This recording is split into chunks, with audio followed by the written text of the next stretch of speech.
what really happened with your host, Mike Rivero. You're listening to the Republic Broadcasting Network, where you'll find out what the Fukushima's going on. And aloha, America. Welcome back to our show, hour number 2. And boy, this is a weird story here.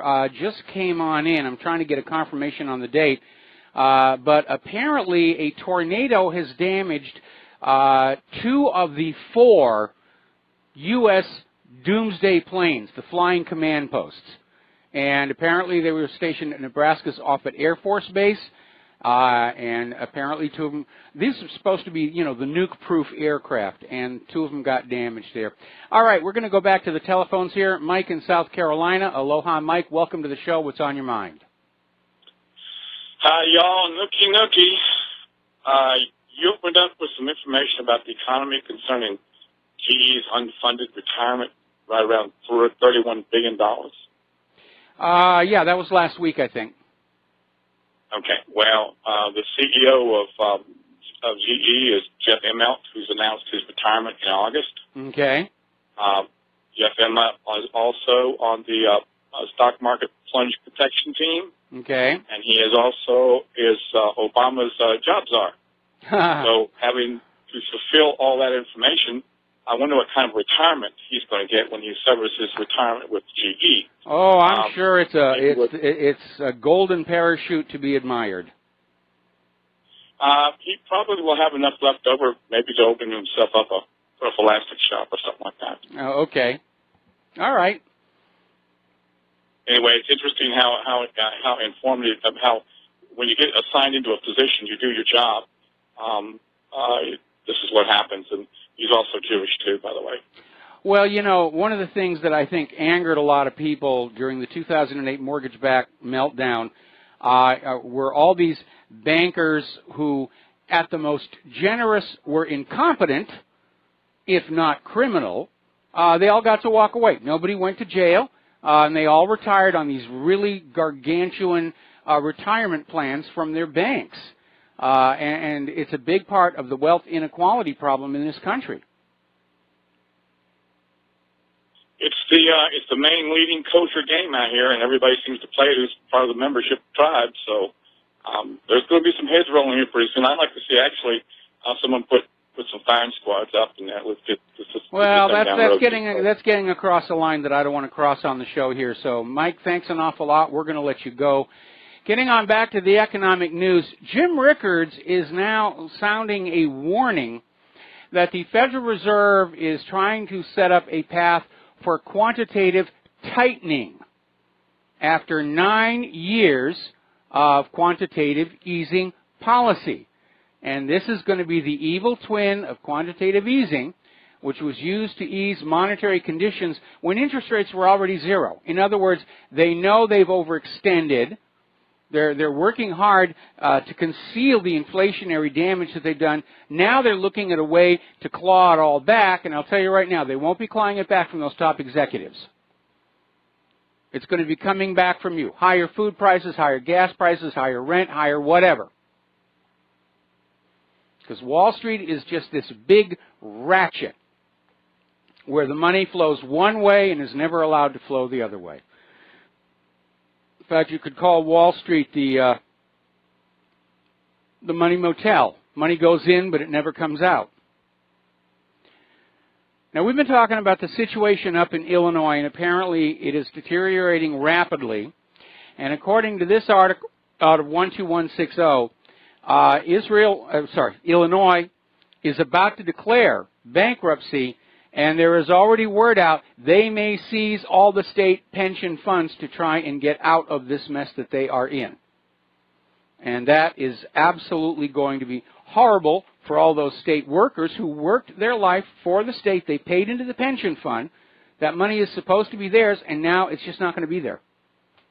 It's like people who've paid into Social Security all of their lives. The baby boomers are starting to retire, and all of a sudden they're talking, we have to cut the benefit. We have to cut the benefit. We just don't have it anymore. Oh, really? Where did it go? Well, had to pay for a war somewhere out there. Apparently, the Royal Bank of Scotland is moving part of their operation to India, which will result in the loss of hundreds of jobs. in Scotland. And we've been talking about retail Mageddon. It's going on and on. Bed Bath & Beyond's CEO has just announced that as leases expire on roughly 100 of their stores, they will not be renewed. They're going to start phasing these stores out, pulling back from brick and mortar, trying to get back on the online business. And again, it looks really good, but they don't understand retail. Retail sales are all about instant gratification. You go on into the store, you pick something up, you hold it, you see it's a quality product, and you turn over your money, they give you the product, you go home. Everybody's happy. If you have spent a lot of time ordering online, you know that you actually don't know what quality the product is until it shows up. And sometimes it is too late. That actually happened recently where Claire decided to buy some clothing online. And boy, did it look good on that website. And when we got it here, it's a dust rag now. Okay, we're going to do a shout-out now to our on-air affiliates who are just now rejoining our network. The phone lines are open, 800-313-9443. Goldman Sachs is now saying that the oil crash is unlikely to continue. They're hoping that oil prices will turn around and bring profitability back to the oil sector. When oil prices were going up a little while ago, it encouraged many of the fracking companies to restart their operation. Many of them had shut down during that poorly thought out oil price war with Russia, which actually backflashed and caused a lot of harm here. So Goldman Sachs is out there. They're bullish on oil here. And here's where it gets really interesting. You know, the United States has been out there saying, we sanction this, we sanction that, here a sanction, there a sanction, everywhere a sanction, E-I-E-I-O. Now all of a sudden Germany is talking about sanctions, this time against the United States, over some of the hostility building over tariffs on German imported cars, which, by the way, are very good cars. So this might actually be the final straw for that push for the transatlantic union. Now, just in case you're feeling unfairly put upon, the reality is there are billionaires who are in trouble. They've overextended themselves. They can't meet their payments here. And apparently there's an area in New York City called the Billionaires Row. And apparently there's a luxury condo at Manhattan's 157 Tower. And this 6,000 square foot full floor penthouse sold for $50 million in December of 2014, making it the 8th priciest in the building. There are 7 more that actually sold for more than that. And unfortunately, it's now going into foreclosure. And maybe some of these billionaires will start to realize that you can't run an economy based solely on debt. Sooner or later, that debt catches everybody. And if you think of our economy as a giant pyramid, we have been seeing the suffering and the privation and the hunger and the poverty at that lower part of the pyramid, but it's starting to work its way up. We're starting to see middle-class people in trouble, upper middle-class people in trouble. Now we're starting to see people getting near that top. They need to look at what's going on and objectively deal with it, or it is all going to crash. Now, getting on over to the European Union, more and more Europeans are thinking that it's time to get out of the EU. And the apparently polls are showing that several countries are now seriously considering getting out of the EU. They're waiting to see what difficulty Great Britain gets into trying to sever that connection. It's very obvious Brussels is trying to hang on to them. And they're keeping a very wary eye on that. But we could see the European Union breaking up, and oddly enough, when the EU first started getting into trouble, and I kept thinking, it's that European Central Bank, and it's driving everybody into poverty. The richer nations like Germany and Great Britain are being plundered to prop up the poorer member nations of the EU, and they really didn't like it. But at this point, it does seem to be that refugee problem that is just creating all this hostility all across Europe. And it's amazing. People on the ground, people in the local communities are saying this has gone on far enough. And you have Brussels up there, which is clearly out of touch with the pulse of the European people out there saying, you will allow more refugees in. We've got to bring more refugees in here. We will fine you if you refuse the refugees. And I think that is a big reason why more and more of these European member states are saying it's time to cut the tether with Brussels. They're not interested in what's good for us. They're following the globalist agenda. And I think pretty much everybody who's not on George Soros' payroll is pretty much fed up with this globalism nonsense.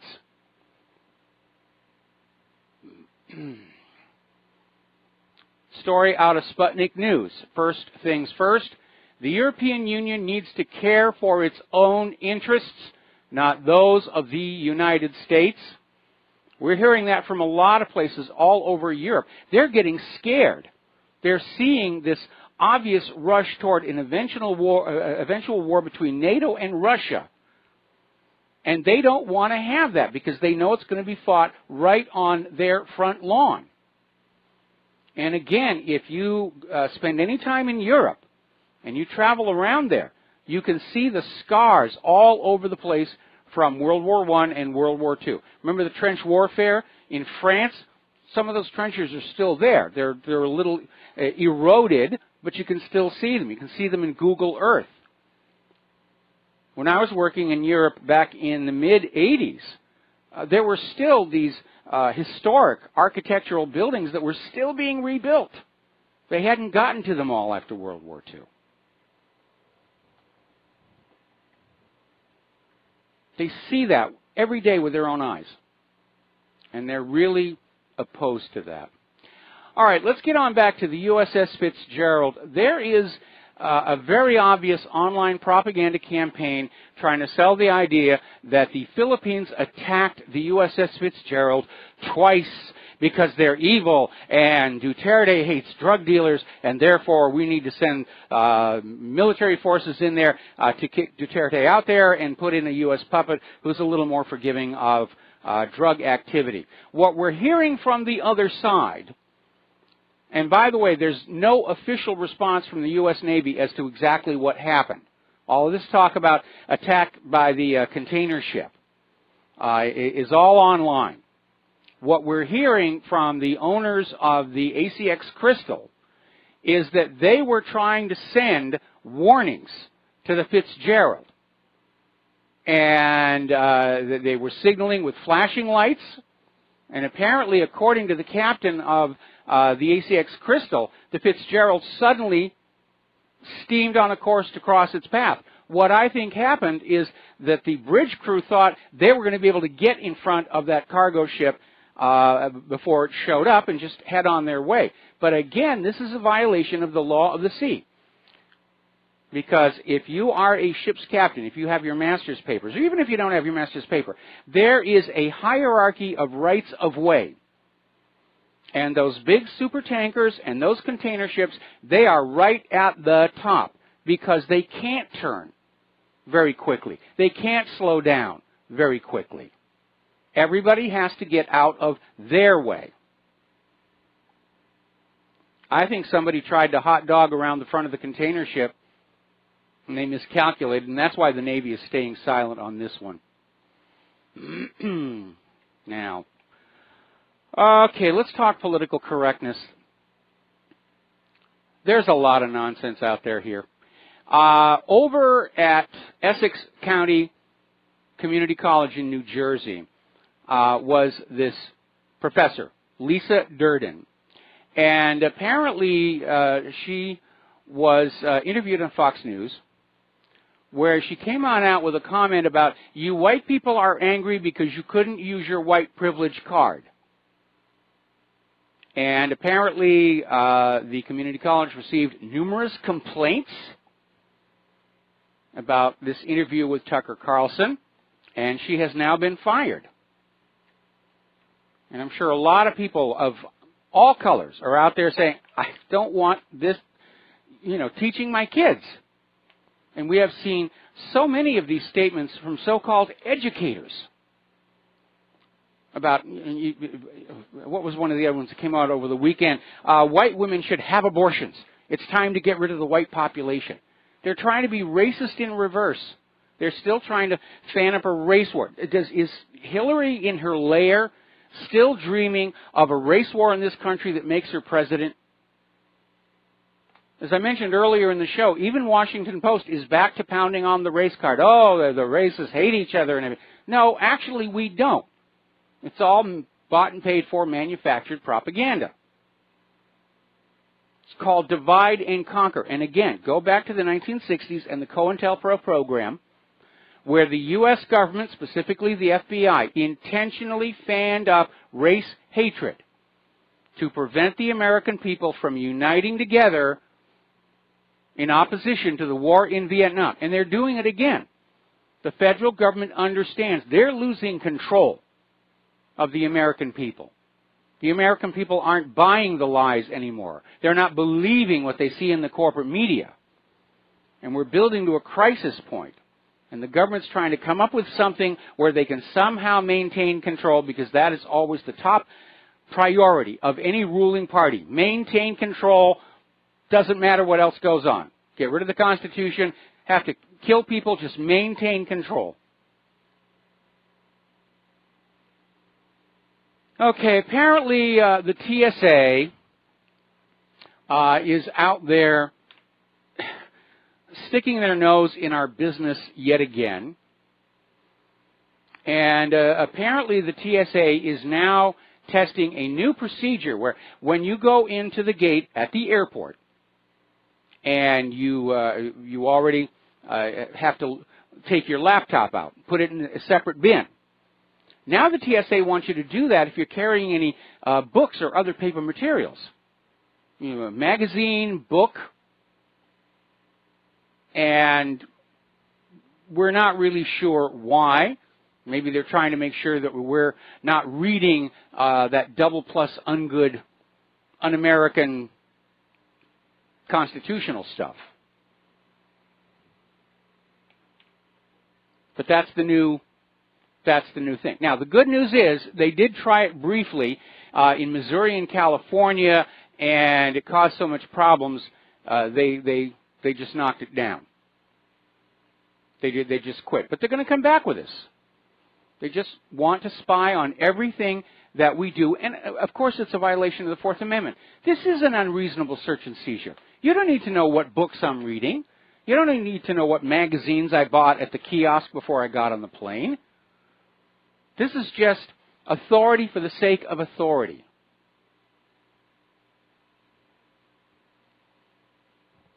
All right, let's talk about some computer stuff. The cybercrime hacking is totally out of control now.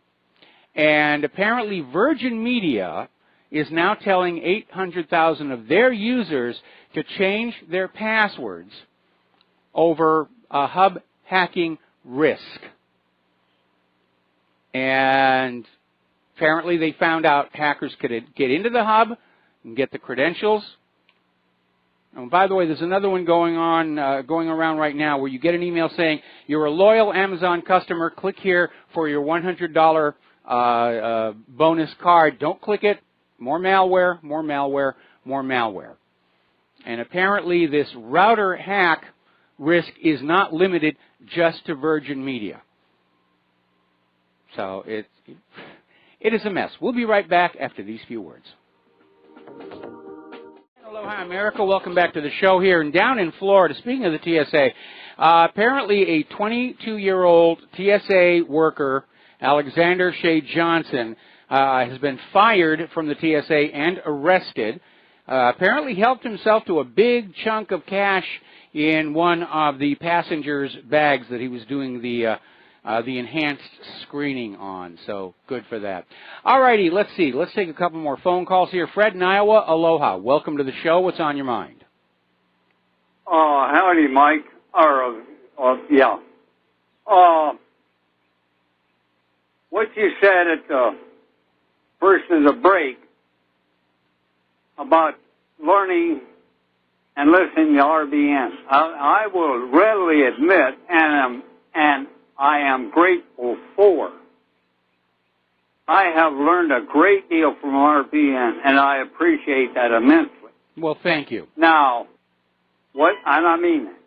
And what you said, Michael Herzog, which I hold in very high regard, he wrote it up. And I want Mike to stay on the Herzog. Okay, where I live in this small community, there's numerous Russians. Unfortunately, I only know how to say good day. So I need an interpreter, the younger people. What I have found is they are just like us. Yes. They don't slaughter and rape and murder and torture children and women. And I'm sure that's common throughout the world. Okay. You speak of division. RBN, a lot of shows, and I would assume mostly through ignorance or normalcy bias or cognitive dissonance, they perpetuate division and strife because all we hear is Jew, Jew, Jew, black, black, black, white, white, white. I am so sick of that. Now, that's on RBN. Now, to reiterate what I have learned being a listener on RBN for 3 years and 4 months, I am grateful for it. But when any time a caller calls in that's a little controversial or doesn't speak what the host believes, well, they're given short shrift or taken off the air, or Mike didn't. And that's saying, well, you go to hell, what I believe, I'm going to believe. Well, I would imagine or think or believe all the hosts are very intelligent people. Mm-hmm. Subjects they know about to the extent that they believe with their own beliefs, and we all have our biases, are, what they think, what they believe. But I would like to say what I think and the reasons for it, the why. And only RBN can be improved over that. I don't want to see RBN go off the air, claiming he's, but it needs to be that each host, like all of us, needs to look at ourselves and try to determine and face, we all have faults. But if you become aware of them, you have the choice or the alternative as an individual to correct them or leave them as is. Now, I could yap on for another 30 hours, but, Michael, thank you for the time. And, I'm going unless you want to ask me some questions. No, that'll be fine, but I am going to respond to what you said here. First of all, the important thing about RBN, it does not exert any control over the content of the various programs. The hosts are free to basically decide what they're going to talk about, what they're not going to talk about. Nobody's ever come to me and say, please cover this story or please don't cover this story. We do have to exercise some editorial control over callers. Part of that is making sure that they're not going to say something that will get us into trouble with the FCC. And I will give you some other reasons when we come back from these words from our sponsors. Aloha, America. Welcome back to the show. And in response to Fred from Iowa, let me lay out basically the guidelines that we use. We do have to exert editorial control over the phone calls. First and foremost, anybody who calls in and just wants to shout abuse at us, they're going to get dropped. Second of all, if they persist in using obscene language, we have to cut them off in order to protect our on-air affiliates. And I understand that the FCC rules were changed recently where the radio stations are not held liable for the use of the bad words, but we still have to maintain those standards. Then there are people who call into the show to spout absolute nonsense to make us look like we're silly and kooky, and these are the people who call in about UFOs and Bigfoot and all the rest of the other stuff. And you need to understand, I come from a science background. So if somebody calls on in who is trying to make a claim that I know is scientifically impossible, we're basically going to deal with that one. And probably the most important rule of all, we don't allow callers into the show to paint with a broad brush. As Fred himself said, we don't talk about the Jews, we don't talk about the blacks, we don't talk about the Hispanics. We talk about the crimes of the government of Israel. We talk about individual actions of certain people involved in domestic politics here, and that's basically the rule. We talk about the actions of individuals or governments, and we don't come on out here and just start painting a broad brush over everybody. And those are the rules. And if those rules do not make you happy, then, well, I'm not going to apologize. I think they're good rules. All right, let's go back to the phones here. Jerry in Chicago. Aloha. Welcome to the show. What's on your mind? Well, thank you, Michael, very much for taking my call. 3 things I wanted to touch on, and Fred reminded me that you put out a very good commercial for RBN, and I have learned a lot in the 4 years that I've been listening to RBN.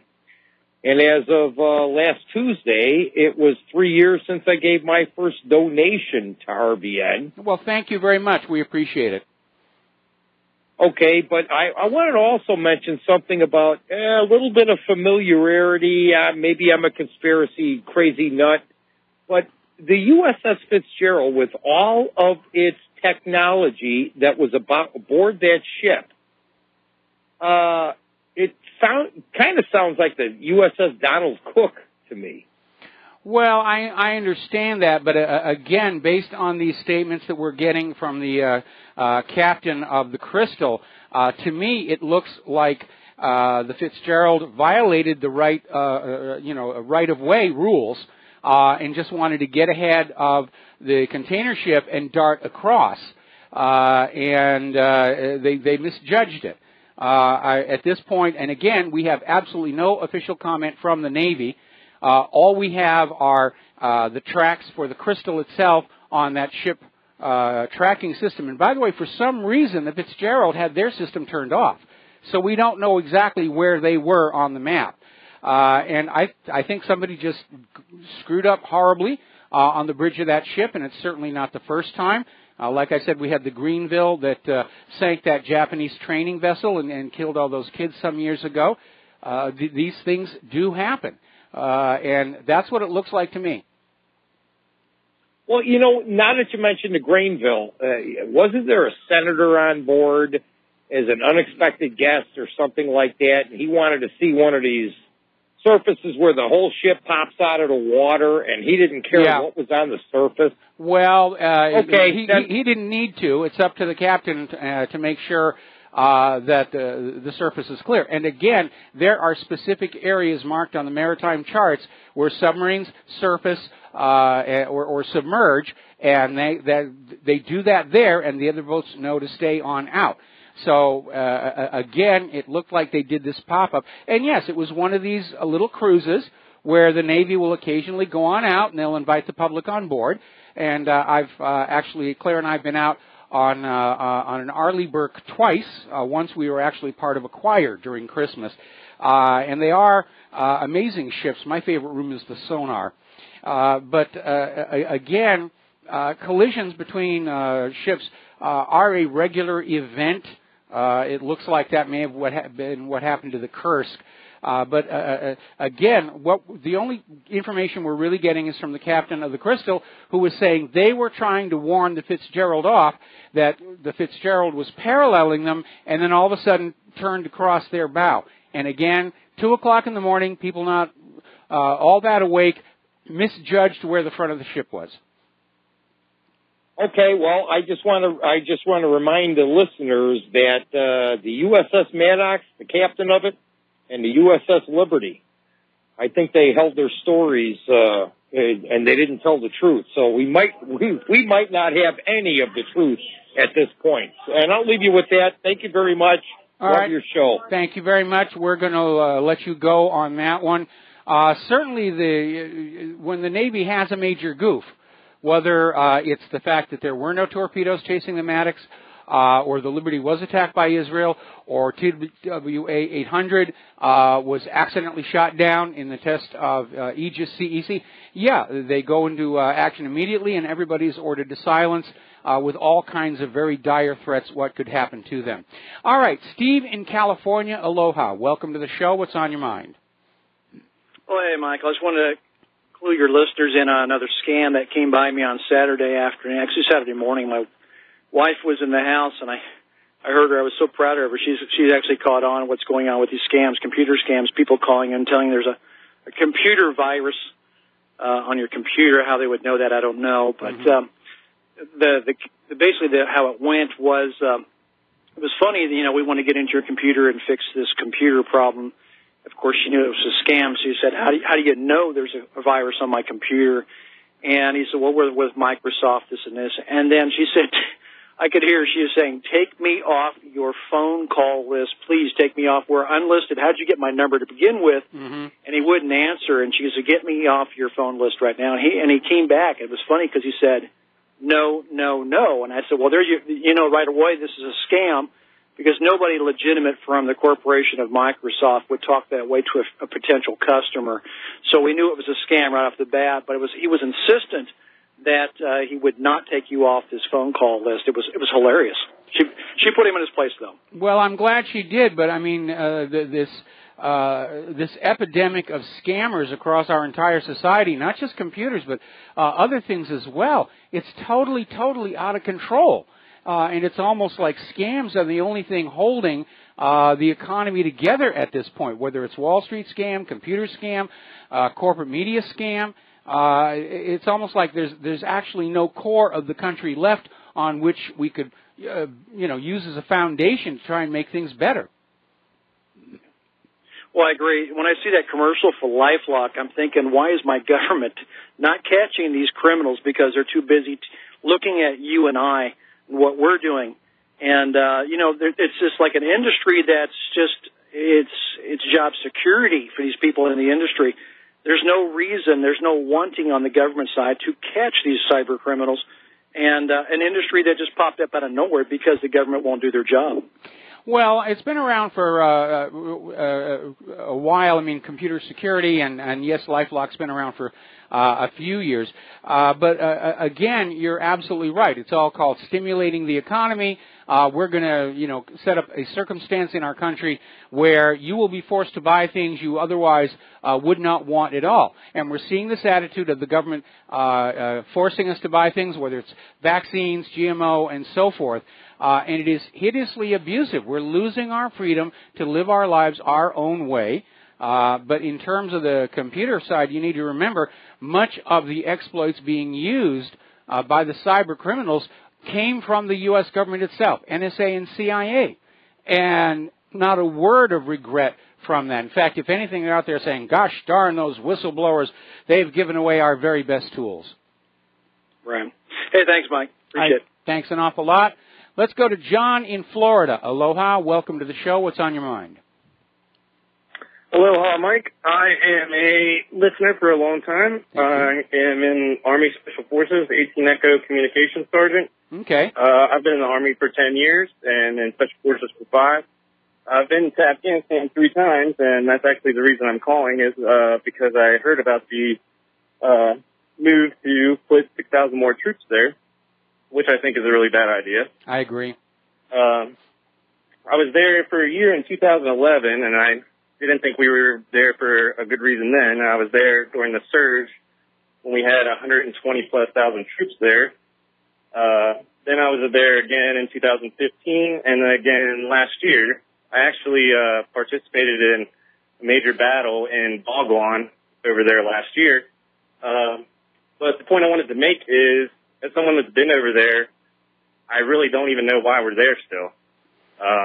I recently had a really good friend that I grew up with overdose on heroin. I hadn't talked to him in some years before that happened, but it was very sad to go to his funeral and deal with his whole family that were very upset about it.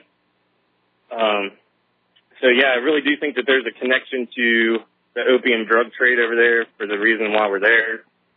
So, yeah, I think it's a really bad idea to send more troops there. And Donald Trump ran on a non-interventionist foreign policy, and it seems like he turned his back on everything that he promised during his campaign as far as foreign policy goes. Yeah, he absolutely has here. Now, before we go any further, first of all, thank you for your service to our country, as misguided as it may have been, and that's not your fault.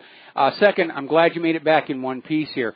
But yeah, one of the reasons we're in Afghanistan is a supply of opium to the American drug lords, and it really is out of control because there's this article over in Philadelphia.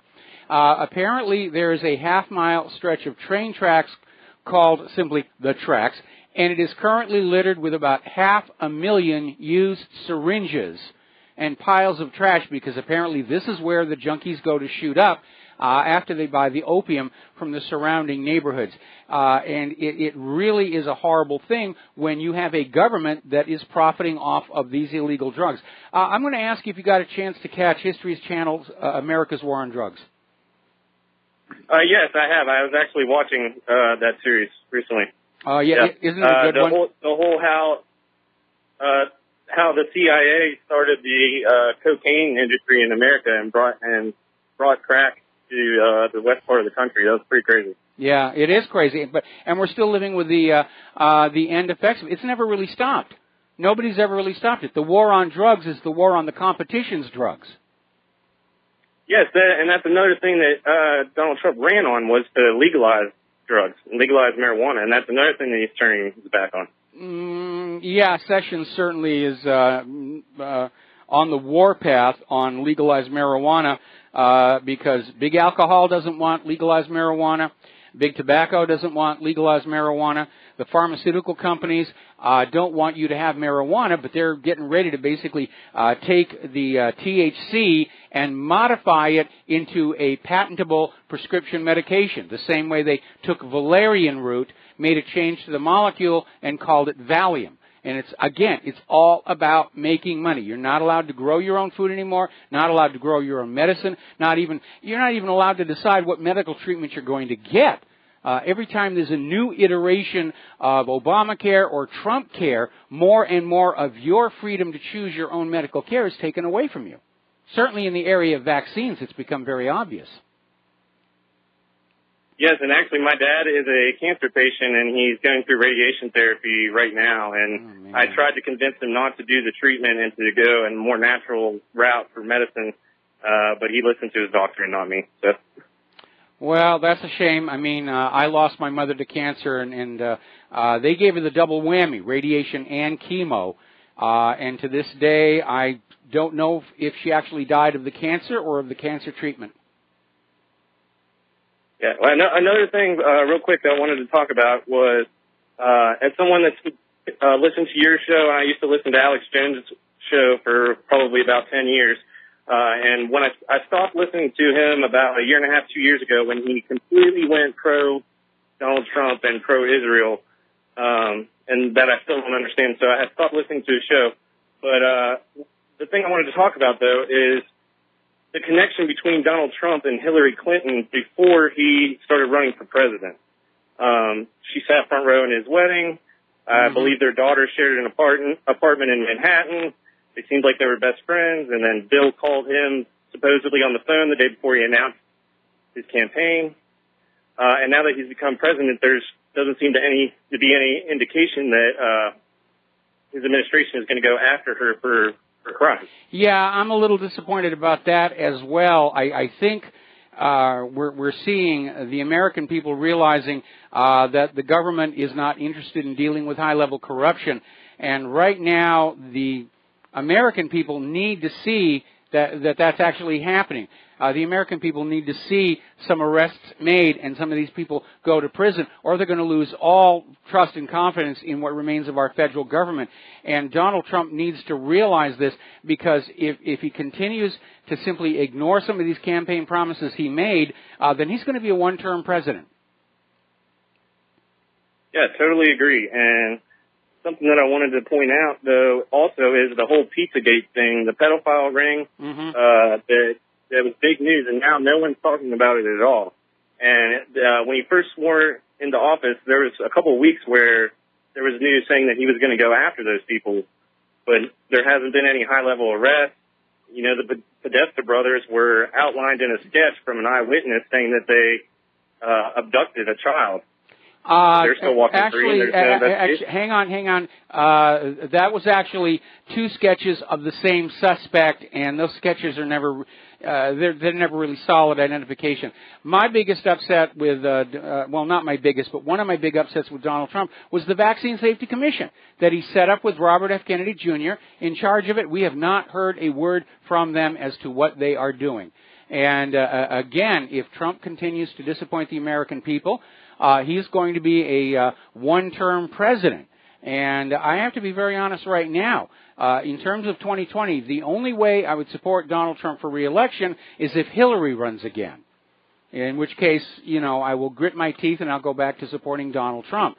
But yeah, the escalating wars, I mean, we may not even get to 2020 with an election if we get a nuclear war. Yeah, that's one of the reasons why I'm actually getting out. I have a couple months left. I'm actually vacuuming my house right now, getting it ready to sell. All right, good for you. All right, John, we're going to let you go. We're going to take a break for commercials. Back with more phone calls. And aloha, America. Welcome back to our show. Before we go back to the phones here, apparently CNN has now officially retracted that story linking an ally of Donald Trump to a Russian bank. And an FBI investigation into alleged ties between the campaign aides and Moscow. Meanwhile, of course, you have all of the collusion between Hillary and Russia, the Uranium One deal, and nobody wants to look at that. It is amazing how biased the corporate media is. All right, let's take some phone calls. Keith in Montana. Aloha, Keith. Welcome back to the show. What's on your mind? Hello, Michael. Good to hear you today. Thank you. I was curious. I sent you that link on ISIL Target Russia. I was wondering if you've been able to watch that yet. No, I have not been able to look at that yet. Okay, it's an Al Jazeera documentary. The military boy that you just talked to, I think he should watch that too. But anyway, it highlights that ISIL's revenges against Russia. And I thought that's kind of interesting because in the video it shows how ISIL is working with the Taliban. Mm-hmm. And as a flashback, if you remember, Joe Biden said that the Taliban are not enemies of the U.S., and that statement was confirmed by the White House. Anyway, this push into Russia, it seems to be, in other ways, two fork-prong type deals to come into the back door of Russia there. Well, we know that there was a campaign of domestic destabilization which ended when Putin ordered all of these non-governmental organizations that are being run by George Soros to just get the heck out. Mm-hmm. You also remember, too, I forget how many videos there are now, but it's a massive heroin addiction in Russia where, of course, this is meant to destabilize people so they can't fight, you know. That's exactly right. That's one of the uses of heroin. Get a nation drug addicted, it can't function economically. What's really absurd is our government's actually doing it to our own country. Right. Well, maybe that's how they're going to. Maybe that's going to hold off a revolution. Just get us all stoned. Okay, I had another thing for you. You know, since you just had that little veteran guy on there, and I appreciate his service, and I'm sorry, condolences for his friend there. But I look at the way the French did in World War II, where they formed their French resistance, and I kind of I don't care if people like the way it sounds or anything like that, but in forming a resistance to occupation, you know, I find that no different than those patriots in Iraq and Syria and stuff that are building a resistance, and unfortunately where IEDs and stuff are used to destroy the occupying Army's forces. And it just seems to me like this is a repeat, except it's not glorified just as much as insurgents is used or support or well, yeah, there's a lot of double standards. Every time the U.S. makes gains in Syria, they call it, we've liberated this city. No, you're conquering the place. You know, right. If they're working for us, they're freedom fighters. If they're working against us, they're terrorists. Keith, do you have more? Do you want to stay on past the break? No, I'll go ahead and let you go because I see you're busy today. You have a good day and best of luck, All right. too, okay? Thanks an awful lot, Keith. We'll be right back.